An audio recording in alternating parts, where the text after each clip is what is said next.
नमस्कार सभी को। मेरे चैनल में आप सभी का हार्दिक स्वागत है। आज मैं उपस्थित हूँ मुंशी प्रेमचंद द्वारा लिखित उपन्यास गोदान का अगला भाग अर्थात 15वां भाग लेकर। तो आइए इसका कथानक प्रारंभ करते हैं। इसके पहले के 14 भाग आपको मेरे इसी चैनल पर प्लेलिस्ट के अंतर्गत प्राप्त होंगे, तो सुनिएगा अवश्य। दिन चढ़ने लगा, रात को कुछ खाया न था। भूख मालूम होने लगी, पाँव लड़खड़ाने लगे। कहीं बैठकर दम लेने की इच्छा तो होती थी, बिना कुछ पेट में डाले वह अब नहीं चल सकता। लेकिन पास एक पैसा भी नहीं है। सड़क के किनारे झड़ बेरियों के झाड़ थे। उसने थोड़े से बेर तोड़ लिए और उधर को बहलाता हुआ चला। एक गांव में गुड़ पकने की सुगंध आई। अब मन न माना। कोल्हाड़ में जाकर लोटा डोर मांगा और पानी भरकर चुल्लू से पीने बैठा। एक किसान ने कहा, अरे भाई, क्या निराला ही पानी पियोगे? थोड़ा सा मीठा खा लो।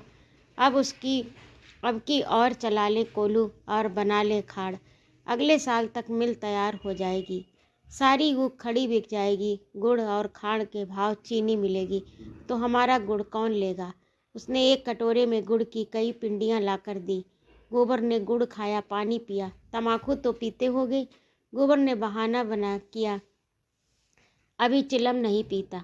बुढ़े ने प्रसन्न होकर कहा, बड़ा अच्छा करते हो भैया, बुरा रोग है, एक बेर पकड़ ले तो जिंदगी भर नहीं छोड़ता। इंजन को कोयला पानी भी मिल गया। चाल तेज हुई। जाड़े के दिन न जाने कब दोपहर हो गया। एक जगह देखा, एक युवती एक वृक्ष के नीचे पति से सत्याग्रह किए बैठी थी। पति सामने खड़ा उसे मना कर रहा था। 2-4 राहगीर तमाशा देखने खड़े हो गए। गोबर भी खड़ा हो गया। माल लीला से रोचक और कौन जीवन नाटक होगा।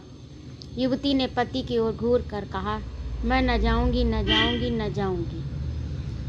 पुरुष, न ये जैसे अल्टीमेटम दिया, न जाएगी, न जाऊंगी, न जाएगी, न जाऊंगी।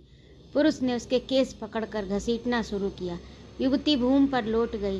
पुरुष ने हार कर कहा, मैं फिर कहता हूँ, उठकर चल। स्त्री ने उसी दृढ़ता से कहा, मैं तेरे घर 7 जन्म न जाऊंगी। बोटी बोटी काट डाल, मैं तेरा गला काट लूँगा तो फांसी पाओगे। पुरुष ने इसके केस छोड़ दिए, सिर पर हाथ रखकर बैठ गया। पुरुषत्व अपनी चरम सीमा तक पहुंच गया। उसके आगे अब उसका कोई बस नहीं है। एक क्षण में वह फिर खड़ा हुआ और परास्त होकर बोला, आखिर तू क्या चाहती है? युवती भी उठ बैठी और निश्चल भाव से बोली, मैं यही चाहती हूँ कि तू मुझे छोड़ दे। कुछ मुँह से कहेगी, क्या बात हुई?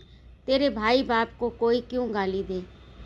किसने गाली दी तेरे भाई बाप को? जाकर अपने घर में पूछ। चलेगी तभी तो पूछूंगा। तू क्या पूछेगा? कुछ दम भी है? जाकर अम्मा के आंचल में मुँह ढाँक कर सो। वह तेरी माँ होगी, मेरी कोई नहीं। तू उसकी गालियाँ सुन, मैं क्यों सुनूं? एक रोटी खाती हूँ तो 4 रोटी का काम करती हूँ। क्यों किसी की धौंस सहूँ? मैं तेरा एक पीतल का छल्ला भी तो नहीं जानती। राहगीरों को इस कलह में अभिनय का आनंद आ रहा था, मगर उसके जल्द समाप्त होने की कोई आशा न थी। मंजिल खोटी होती थी। एक एक करके लोग खिसकने लगे। गोबर को पुरुष की निर्दयता बुरी लग रही थी। भीड़ के सामने तो कुछ न कह सकता था। मैदान खाली हुआ तो बोला, भाई, मर्द और औरत के बीच में बोलना तो ना चाहिए।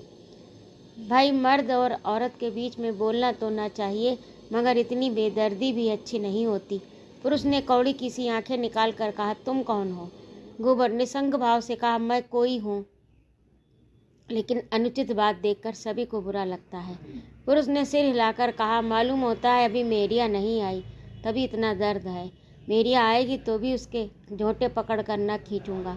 अच्छा तो अपनी राह लो। मेरी औरत है, मैं उसे मारूंगा, काटूंगा। तुम कौन होते हो बोलने वाले? चले जाओ सीधे से, यहाँ मत खड़े हो। गोबर का गर्म खून और गर्म हो गया। वह क्यों चला जाए? सड़क सरकार की है, किसी के बाप की नहीं। वह जब तक चाहे खड़ा रह सकता है। वहाँ से उसे हटाने का किसी को कोई अधिकार नहीं। पुरुष ने ओठ चबाकर कहा, तो तुम न जाओगे? आऊं? गोबर ने अंगोछा कमर में बांध लिया और समर के लिए तैयार होकर बोला, तुम आओ या ना आओ, मैं तो अभी जाऊंगा। तुम आओ या ना आओ, मैं तो तभी जाऊंगा जब मेरी इच्छा होगी। तो मालूम होता है हाथ पैर तोड़वा के जाओगे। ये कौन जानता है कि किसके हाथ पांव टूटेंगे? तो तुम न जाओगे ना? पुरुष मुट्ठी बांधकर गोबर की ओर झपटा। उसी क्षण युवती ने उसकी धोती पकड़ ली और उसे अपनी ओर खींचती हुई गोबर से बोली, तुम क्यों लड़ाई करने पर उतारे हो रहे हो जी? अपनी राह क्यों नहीं जाते? यहाँ कोई तमाशा है? हमारा आपस का झगड़ा है। कभी वह मुझे मारता है, कभी मैं उसे डांटती हूँ। तुमसे मतलब है कुछ? गोबर ये धिक्कार पाकर चलता बना, दिल में कहा, ये औरत मार खाने की लायक है। गोबर आगे निकल गया तो युवती ने पति को डांटा, तुम सबसे लड़ने क्यों लगते हो? उसने कौन सी बुरी बात कही थी कि जो तुम्हें चोट लग गई? बुरा काम करोगे तो दुनिया बुरा कहेगी ही। मगर है किसी भले घर का और अपनी बिरादरी का ही जान पड़ता है, क्यों उसे अपनी बहन के लिए नहीं ठीक कर लेते? पति ने संदेह के स्वर में कहा, क्या अब तक कुंवारा बैठा होगा? तो पूछ ही क्यों न लो। पुरुष ने 10 कदम दौड़कर गोबर को आवाज़ दी और हाथ से ठहर जाने का इशारा किया। गोबर ने समझा शायद फिर इसके सिर भूत सवार हुआ, तभी ललकार रहा है। मार खाए बिना ना मानेगा। अपने गांव में कुत्ता भी शेर हो जाता है, लेकिन आने दो। उसके मुख पर समर की ललकार न थी, मैत्री का निमंत्रण था। उसने गांव और नाम जात पूछा। गोबर ने ठीक ठीक बता दिया। उस पुरुष का नाम कोदई था। कोदई ने मुस्कुराकर कहा, हम दोनों में लड़ाई होते होते बची। तुम चले आए तो मैंने सोचा तुमने ठीक कहा। मैं नाहक तुमसे तन बैठा। कुछ खेती बाड़ी घर में होती है ना? गोबर ने बताया।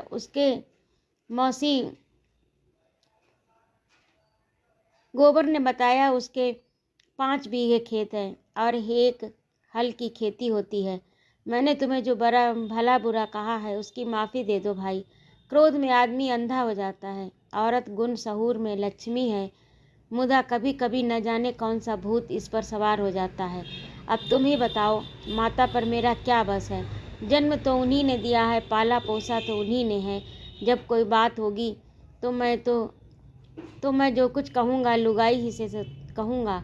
उस पर अपने आप बस है। तुम ही सोचो, मैं कुपत तो नहीं कर रहा। हाँ, मुझे उसका बाल पकड़कर घसीटना न था, लेकिन औरत जात बिना कुछ ताड़ना दिए काबू में भी तो नहीं रहती।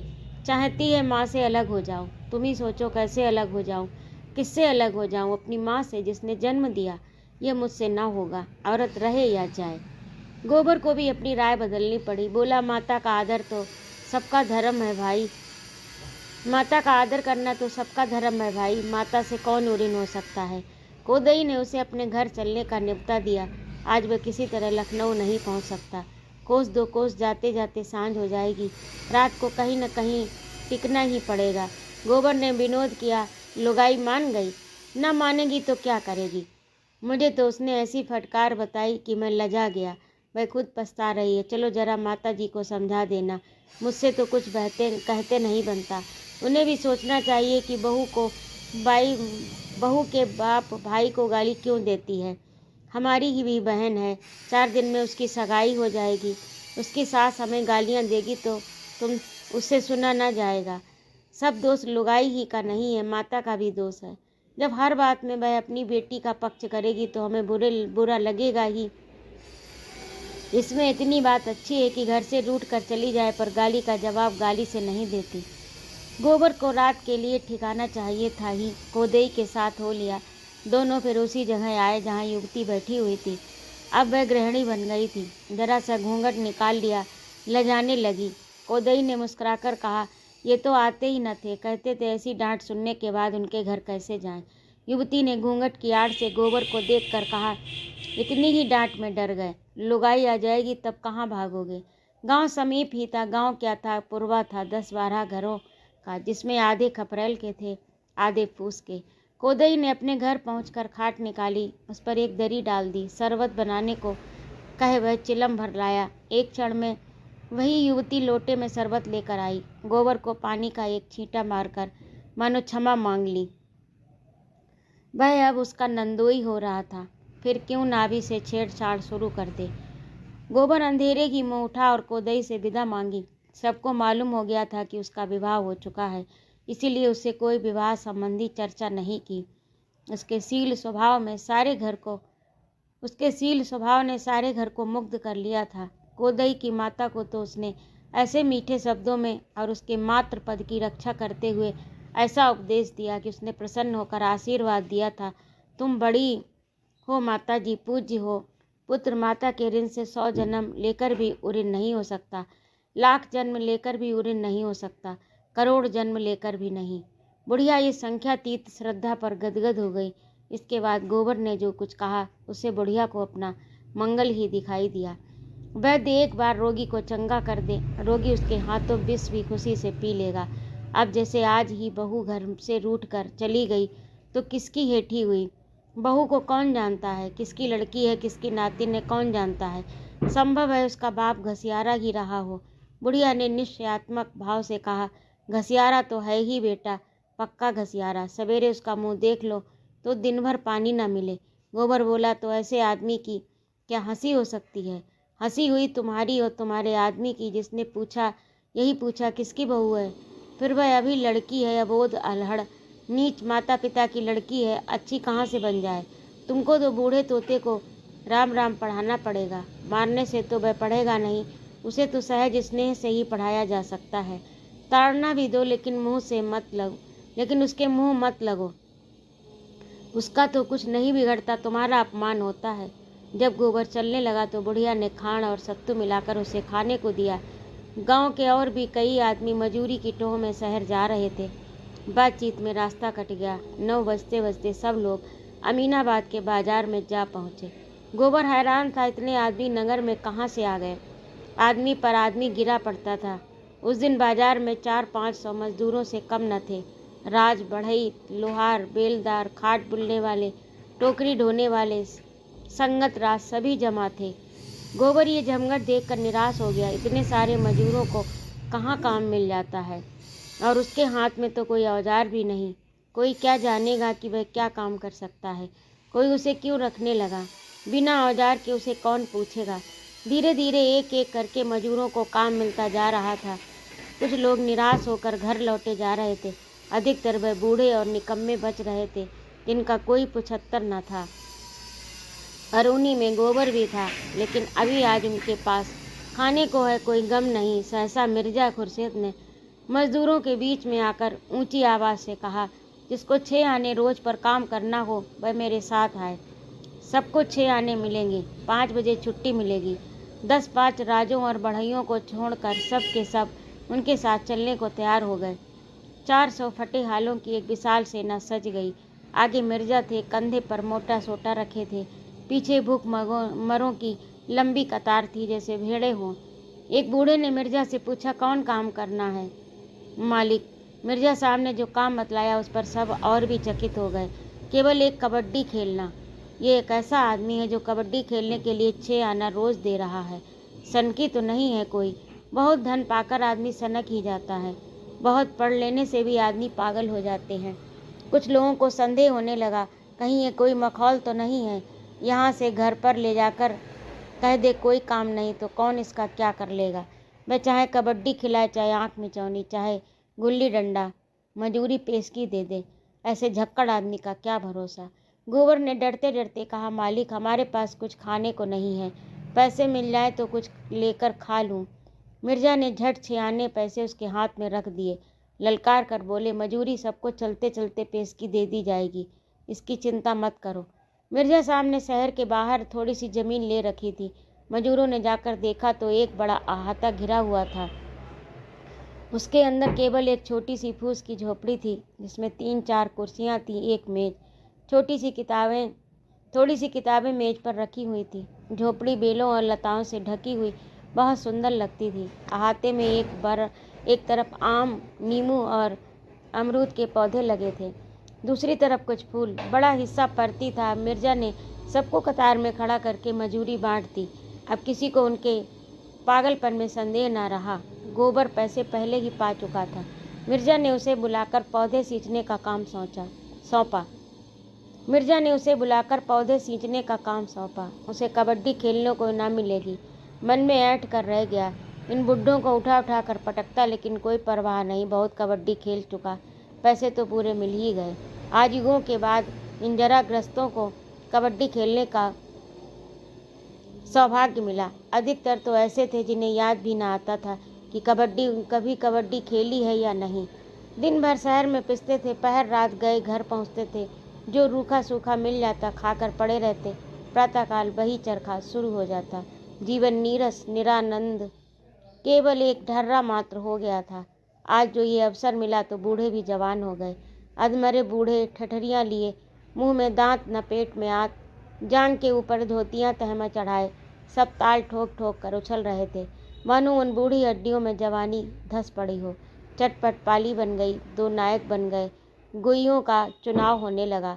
12 बजते बजते खेल शुरू हो गया। जाड़ों की ठंडी धूप ऐसी क्रीड़ाओं के लिए आदर्श ऋतु है। इधर अहाते के फाटक पर मिर्जा साहब तमाशाइयों को टिकट बांट रहे थे। उन पर इस तरह की कोई न कोई सनक हमेशा सवार रहती थी।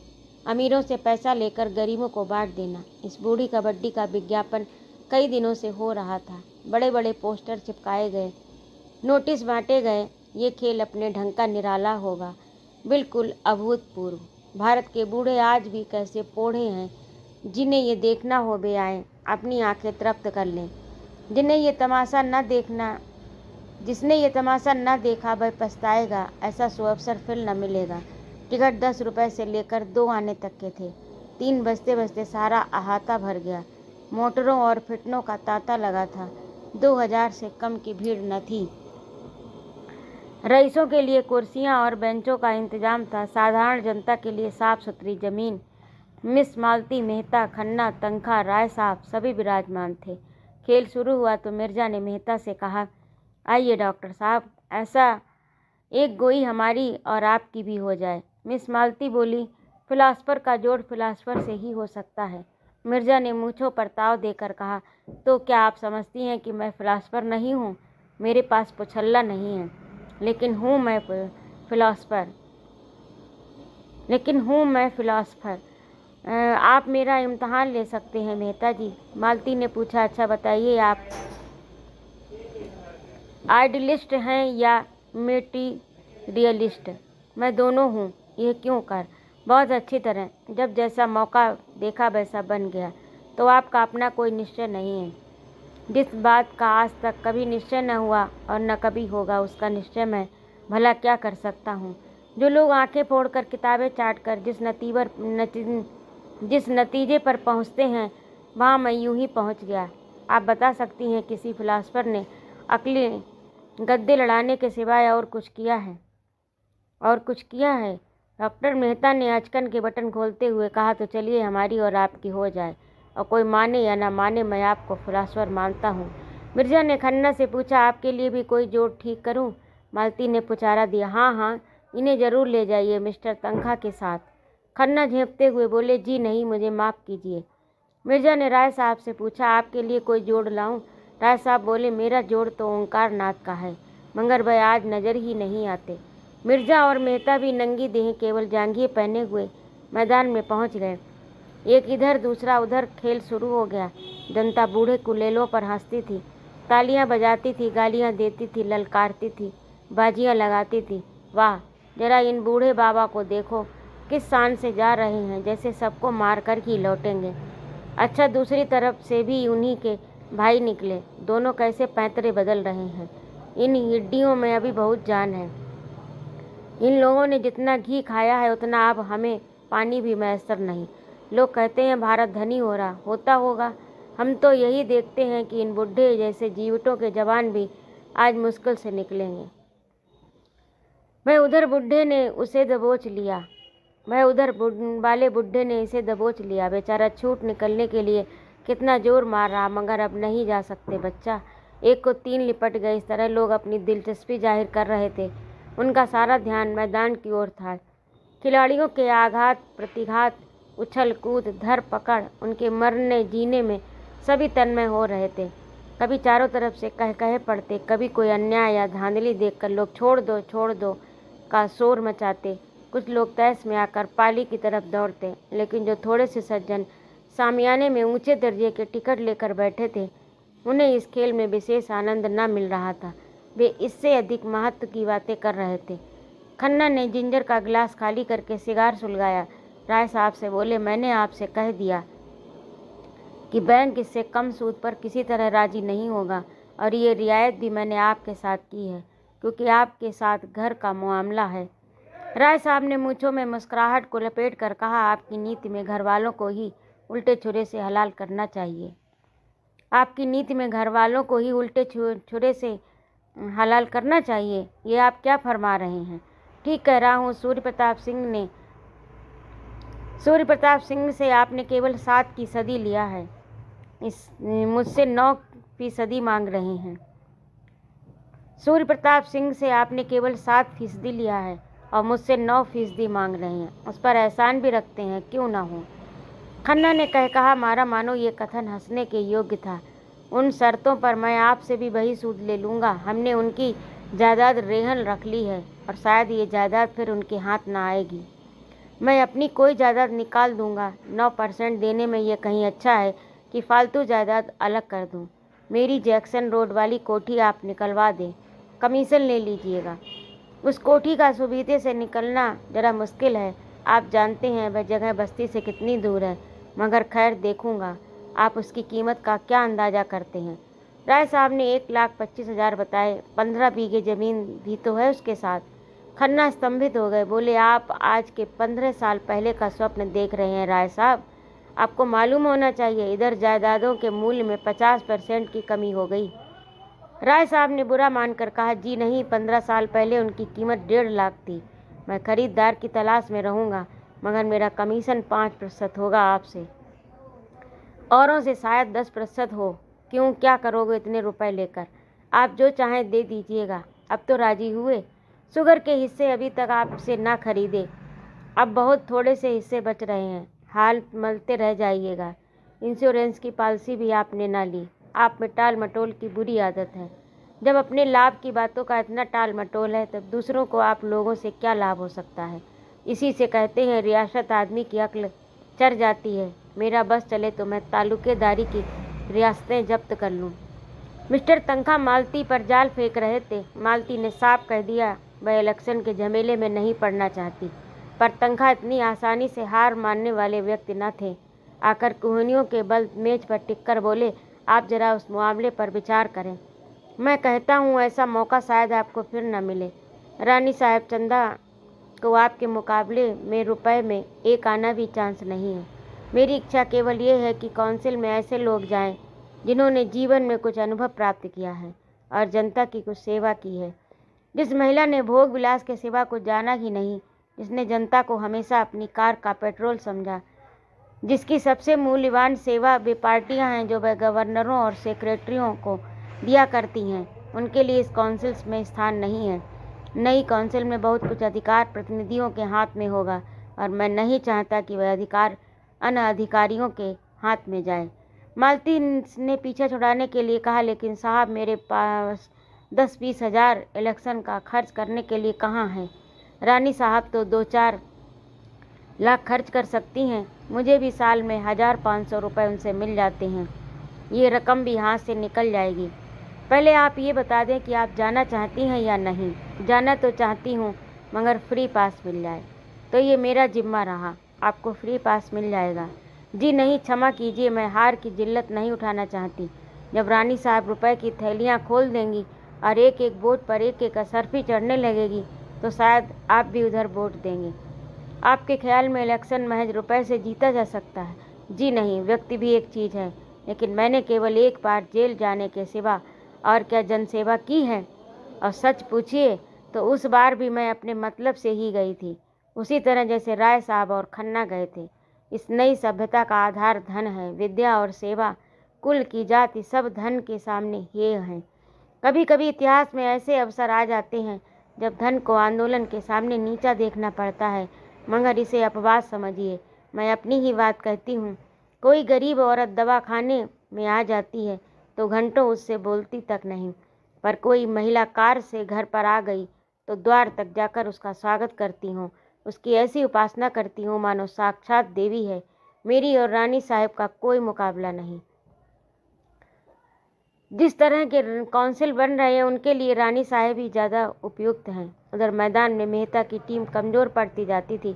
आधे से ज़्यादा खिलाड़ी हार चुके थे, मर चुके थे। मेहता ने अपने जीवन में कभी कबड्डी न खेली थी। मिर्जा इस फन के उस्ताद से मेहता की तातीलें अभिनय के अभ्यास में कटती थी और रूप भरने में वह अच्छे जो को चकित कर देते थे। और मिर्जा के लिए सारी दिलचस्पी अखाड़े में थी, पहलवानों के भी, परियों के भी। मालती का ध्यान इधर भी लगा हुआ था। उठकर राय साहब से बोली, मेहता की पार्टी तो बहुत बुरी तरह पिट रही है। राय साहब और खन्ना में इंश्योरेंस की बातें हो रही थीं। राय साहब उस प्रसंग से उबे हुए मालूम होते थे। मालती ने मानो उन्हें एक बंधन से मुक्त कर दिया। उठकर बोले, जी हाँ, पिट तो रही। मिर्जा पक्का खिलाड़ी है। मेहता को ये क्या सनक सूझी, व्यर्थ अपनी भद्द करा रहे हैं। इसमें काहे की भद्द, दिल्लगी ही तो है। मेहता की तरफ से जो बाहर निकलता है वही मर जाता है। एक क्षण के बाद उसने पूछा, क्या इस खेल में हाफ टाइम नहीं होता? खन्ना को शरारत सूझी। बोले, आप चले थे मिर्जा से मुकाबला करने, समझते थे ये भी फिलॉसफी है। मैं पूछती हूँ, इस खेल में हाफ टाइम नहीं होता। खन्ना ने फिर चिढ़ाया, अब खेल ही खत्म हुआ जाता है, मज़ा आएगा तब जब गिरजा मेहता को दबोच कर रगड़ेंगे और मेहता साहब ची बोलेंगे। मैं तुमसे नहीं पूछती, राय साहब से पूछती हूँ। राय साहब बोले, इस खेल में हाफ टाइम एक आदमी तो सामने आता है। अच्छा, मेहता का एक आदमी और मर गया। खन्ना बोले, आप देखती रहिए, इसी तरह सब मर जाएंगे और आखिर में मेहता साहब भी मरेंगे। मालती जल गई। आपकी हिम्मत न पड़ी बाहर निकलने की। मैं गंवारों के खेल नहीं खेलता, मेरे लिए टेनिस है। टेनिस में भी मैं तुम्हें सैकड़ों गेम दे चुकी हूँ। आपसे जीतने का दावा ही कब है? अगर दावा हो तो मैं तैयार हूँ। तो ये था आज का भाग। आपको कैसा लगा कमेंट करके अवश्य बताइएगा। और यदि आपको मेरा कहानी सुनाना अच्छा लगा हो तो कृपया मेरे चैनल को सब्सक्राइब करें, लाइक और कमेंट करें तथा अपने मित्रों में शेयर भी करें। सुनने के लिए बहुत बहुत धन्यवाद। जय माँ भारती।